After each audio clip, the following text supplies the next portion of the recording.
No other market research podcast earned recognition in 2019 and followed it up in 2020 as being named one of the very best in the market research field. But we're proud to welcome you to one podcast that did.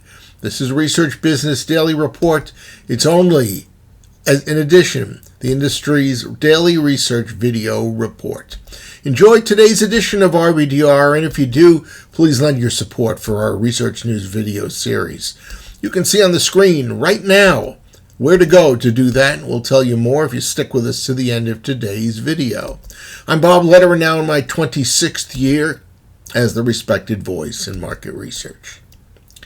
If you thought you realized everything about the coronavirus's forceful nudge of almost all central location focus group activity to online video alternatives, well, I think you can think again, because that's all I can say after reading the blog What COVID Taught Me About Online Video Focus Groups, written by Dr. Sharon Livingston, founder and CEO of the Livingston Group for Qualitative Research.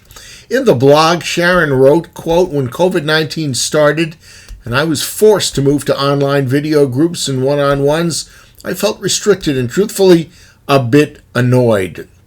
My flexibility and creativity were being curtailed, challenged. But everything changed for Sharon once she got going. And today, especially in terms of what moderators were experiencing, we're going to hear what Sharon says has been a tremendously positive experience for her. Sharon? Maybe they will, but I have to tell you that learning how to do video online conferencing for focus groups and for one-on-ones has personally made my life and my clients' lives a lot easier. And it's easier to organize. I can set it up, get everybody on the same page quickly between the recruiter that I use and the clients that I'm working with, any kind of support staff. It's just much easier to organize. And the fact that you don't have all the physical limitations of working with another organization, getting everybody together to get there, it's just so much easier. There's no paper to collect. It's all there. I've got it instantly. I love it. Recruiting is more productive and easier, especially, with us working in pharma. Lots of times we've got small target markets. And if you want to set up one-on-ones or focus groups in a particular locale, you've got a limited number of people, but I can go anywhere. I can be recruiting across the whole US, even across the world if I want to, and they're all there. I've got a huge database, so I can quickly get the people I want. They don't have to be in the same city. So, I have to make sure that we're all on the same time zone in one way or another, but there's a much larger base. It's interesting because when you remove the barrier of travel, people are more likely to show up and there's less likely to be no-shows. So it's easy and more comfortable for them to come. They don't have to spend as much time and effort to get there. The other day, I'm on the board of a women's organization here in Englewood, and there was a luncheon in a town, a couple of towns over that I never went to before. And 3 of us got lost. 2 of them made it. I gave up. And I was reminded of how participants give up sometimes if it's too hard to get there. So the fact that they don't have that as a barrier, they don't have to drive. All they have to do is plug in and connect. And the other thing is, did you ever walk into the waiting room in a facility and people are there very uncomfortable, not talking to each other unless you have a very bubbly person who's like trying to organize her own meeting? It's stressful for people. And when they're doing it from their own computer, they can dress comfortably, they can sit comfortably, they don't have to be worried about appearances. And that makes them more likely to show up.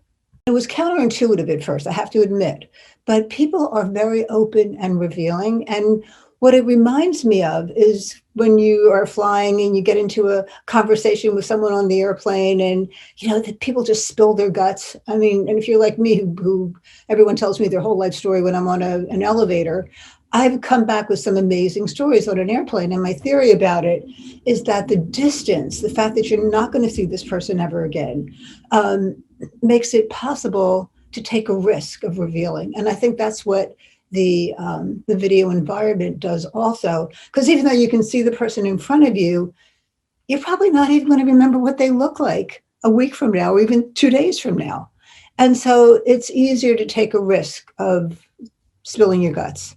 The other thing that's really cool about revealing is that you have the chat.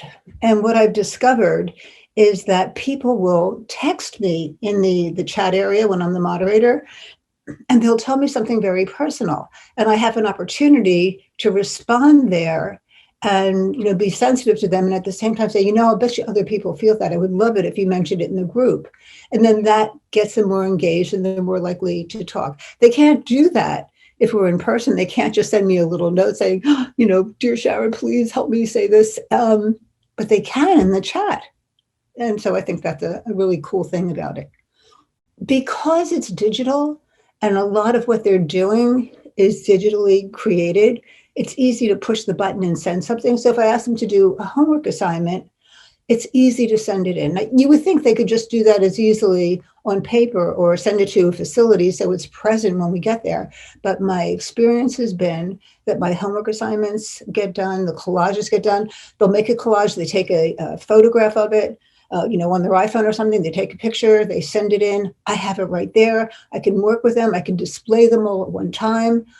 And they're there. How many times have you had to spend so much time taking pictures of homework assignments so you could get ready to write the report? So, or they're writing on concepts and you can't read what they wrote. Things get done and things are able to take a look at and to analyze. And I think that's great. You've got your private virtual rooms for the client. So you're taking part in, with the group members and with the clients, and everyone can, communicate with you.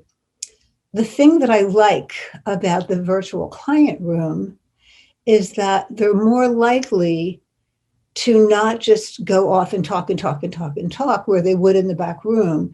They're paying attention, they're responding to some idea, responding to each other, but it's not just having a talk fest, which very often happens in the back room.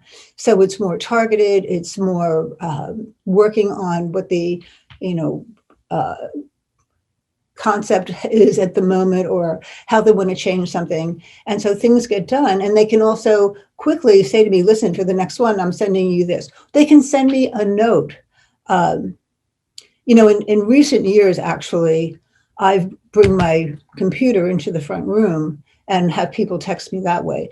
But a lot of people don't do that. A lot of moderators will need a note that's walked in. And so you have the disruption to the group of somebody walking in. Online, somebody wants to tell you something. And what I always do with my clients is say, I'm going to look at everything you write to me. I might not address it just at that second. I'll wait for the right moment to bring it up. But it's right there. It's right there. So it's easier. It's just so much easier. That's a wrap on the Research Business Daily Report for today. We thank you for joining us as usual, and every day we hope you will continue to, as we bring you a news item, an insight, or a commentary that's not found anywhere else. And after digesting our videos for a while, we hope your appreciation reaches the point where you'll consider becoming an RBDR Patreon supporter, which you can do by visiting our exclusive platform at patreon.com/RBDR. Hoping that you have a good research day and that we'll see you back here tomorrow, we also wish you the best, and please stay safe.